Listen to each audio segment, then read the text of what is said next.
First and foremost, Chicago. Y'all got to stop this gun violence. How does a city with some of the most stringent gun laws have so much violence? And it seems like almost every single day there's a different woman in the news that is being killed or eliminated or murdered. Take a look. Tonight with an update on a story we have been following all day. We have learned that the woman shot and killed in Orland Park earlier was a mother of 3 who worked as a mail carrier in Chicago. WGN's Jewel Hillary meeting the woman's family tonight and joins us live with this tragic story. Jewel. Hi, good evening, Micah and Ray. 28-year-old Michelle Williams was fun, caring, and supportive, according to her family members. They say she was hardworking, and she worked across the street from us at the post office here on Dearborn and Ohio downtown. Tonight, Michelle's loved ones say they are devastated by her death and searching for answers. They broke this family. They broke this family, and they broke us in a real bad way. On Wednesday night, loved ones gathered on the south side to remember 28-year-old Michelle Williams, who leaves behind a large family, including 3 children. Her loved ones describe Michelle as family-oriented, positive, and giving. She's the babysitter of the family. Every weekend she had a house full of kids. Loved ones say that Michelle, affectionately known as Precious, worked as a mail carrier for the last 2 years. She worked hard, and more importantly, her kids were the most important things to her. Family members say Michelle left her South Side home around 11:30 Tuesday night and was expected to come right back home, but she didn't. Shortly after midnight, Orland Park police responded to shots fired near 170th and Rosebud Lane. When they arrived, they found Michelle dead inside of a car that was not hers, according to family. We're still looking for answers. Right now, we're clueless of actually what's happening and what happened. So, If anybody on this God's given earth could have a grandchild like Michelle, they was truly blessed by God. Now, the family says they are planning a balloon release tomorrow at 6 p.m. in Michelle's honor in Orland Park. Listen. Let's mine out the details. First, let's give some acknowledgement to the family, because I don't believe that anybody that is working, taking care of their children, I don't care if you're a single mother, I don't care if you're in a relationship, let me give some acknowledgement and say that nobody deserves to just be killed.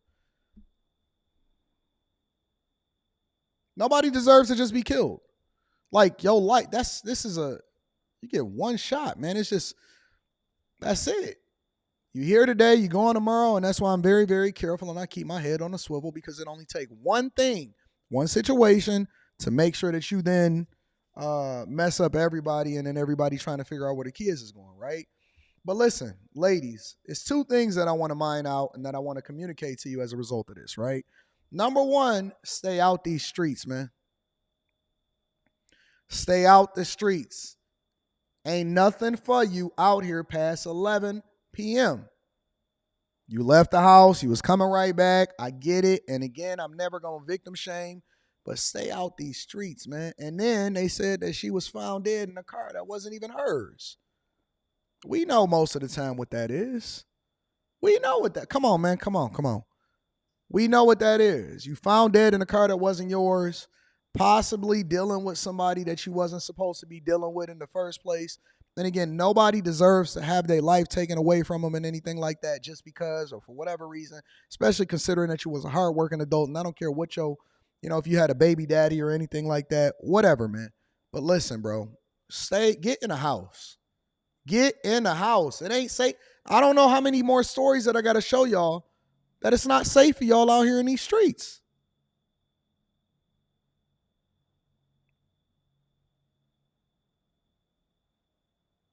It already ain't safe in the Chi. All right.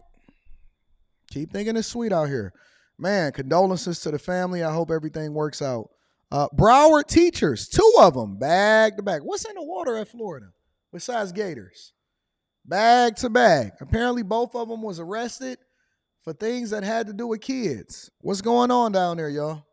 Now to a safety alert. 2 Broward teachers arrested and charged, accused of crossing the line with students. The schools where the inappropriate behavior happened just miles away from each other. CBS News Miami's Ted Scott joins us live from Hollywood with the disturbing details. Ted. Yeah, Jim and Lauren, those details are very disturbing. In fact, some of them too graphic for TV. Now, while these are 2 separate, unrelated cases, one thing each of them has in common is you have a teacher accused of breaking a sacred trust. I think it's a great school. It's this terrible thing happened. Students at Chaminade Madonna stunned to learn that teacher Boris Bastidas, last year's Educator of the Year, was arrested, accused of having sex with a 15-year-old student. We're going to pick ourselves back up. We're going to fix the situation. And I get it's a big deal, but we're going to get past this. The FBI uncovered messages on school and private email where Bastidas reportedly said, "I'm crazy about you." Later, things turning more to a sexual nature. He's accused of messaging, "I'm going to truly corrupt you, and I want us to make love. I want to make our love physical." The FBI said he had sex with the girl in nearby parking lots and on a school trip. He was a great teacher, so I didn't expect this. The school released a brief statement saying, "When we were made aware of the allegations, we had a formal investigation and he was immediately terminated." A few miles away at Driftwood Middle School, also in Hollywood, teacher Felicia Smith was arrested. She's accused of an inappropriate relationship with a female student that involved kissing and fondling at the school. Your trust goes in the air. Imagine it's your kid that is in there. It could have been anyone, any kid. It could have happened to anyone. According to police, the victim's family noticed a mark on the girl's cheek. Another mark was discovered on her neck. The markings that were on the body were originally thought to be a bruising of some sort, but through the further investigation, they were able to identify that it was from kissing, and it did look like a hickey on the student. Jesus Christ. Now, Smith is being held in the Broward County Jail on $150,000 bond.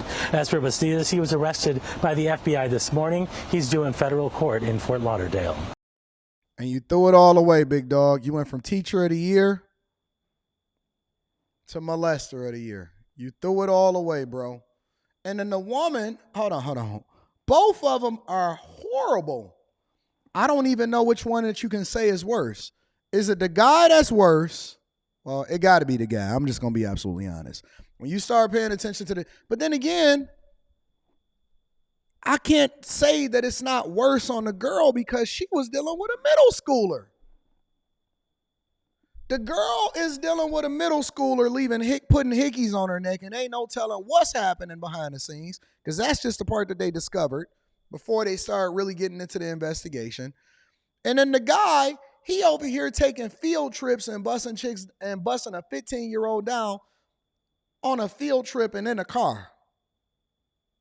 You disgust me. Disgust me. Now y'all both gonna be on the sex offenders list. Who want to shoot a fade with me? Nah, I haven't seen the video. What's his name? Tim, what's his name? Tell me about the guy, whoever on the internet that want to pull up and shoot a fade. I'm curious. I have not seen any videos. I do not be on the internet past whatever it is that I'm streaming or whatever videos that I upload. So I'm not familiar. You're gonna have to familiarize this person with me because hold on. Before we get into this next story, do we consider this weird? Now I ain't talking about this no more. I'm gonna go to the next story. Let me spin the block and go to the next story. Before we get into the next part of Quick Hits, do y'all consider it weird that somebody that has never ever met you before or has never seen you before want to shoot a fade with you? Somebody that I've never ever met in my entire life.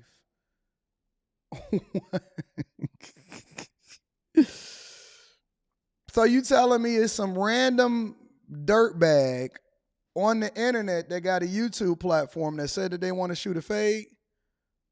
Watch this video, Anton. Okay, I'll pull it up in a minute. What's the name of it? Watch this video, Anton Stupid Daniels. All right, I'll deal with it. We'll get to it. And last but not least, casino employees over in Pittsburgh was obviously or apparently rigging casino games. 2 employees at Rivers Casino are facing charges for allegedly rigging games, and investigators say at least 2 players were in on the conspiracy. Thanks for joining us at 5. I'm Christine Sorensen. And I'm Erica Stanish in for Ken tonight. And as Chris Hoffman reports, the alleged conspirators flees thousands from the casino. According to state police, in all, this scheme between the dealers and at least 2 players racked up more than $10,000 taken from the casino. Over the weekend, state police charged River Casino employees 34-year-old Robin Snepp, 40-year-old Anthony Lausch, and player 43-year-old Jack Daniel Murphy III with several charges related to rigging table games. Investigators say Snepp worked at the video roulette table.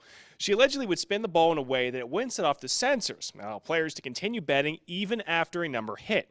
Her supervisor, Lausch, would allegedly override the error. Instead of just voiding all plays, which should have happened, he, as a supervisor, was able to use his electronic fob on the machine and verify the number that was hit. Troopers say Mars III and this lady, who they are trying to identify, were part of this scheme and made off with almost $11,000 through this rigging. There comes that conversation of, I was just there playing, but that really deep investigational effort showcased that these 2 players knew what they were doing in the arid state, and they were part of the plan.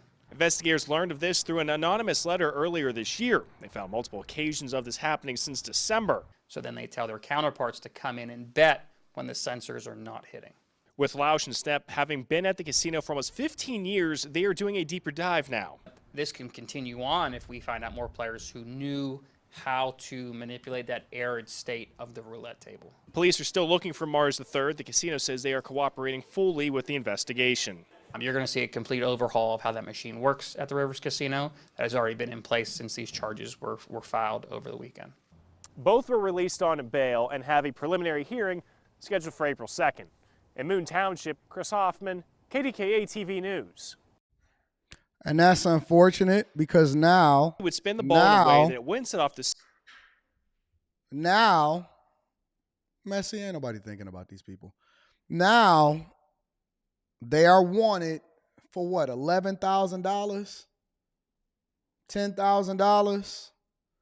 They only made a few thousand or a few dollars each, and now they got the whole casino and they want it, and they gonna catch a felony, and they don't play no games on that. Look, man, I'm gonna just be honest with y'all. Crime is not worth it. Putting your job on the line for a couple $1,000s? Come on, man, this is so stupid. This is so dumb. I'm not even gonna entertain anybody that I don't know saying that they want to shoot a fade. I'm 41 years old, bro. I'm too old for the nonsense. I'm too sexy. I'm too gorgeous. I am so gorgeous in real life.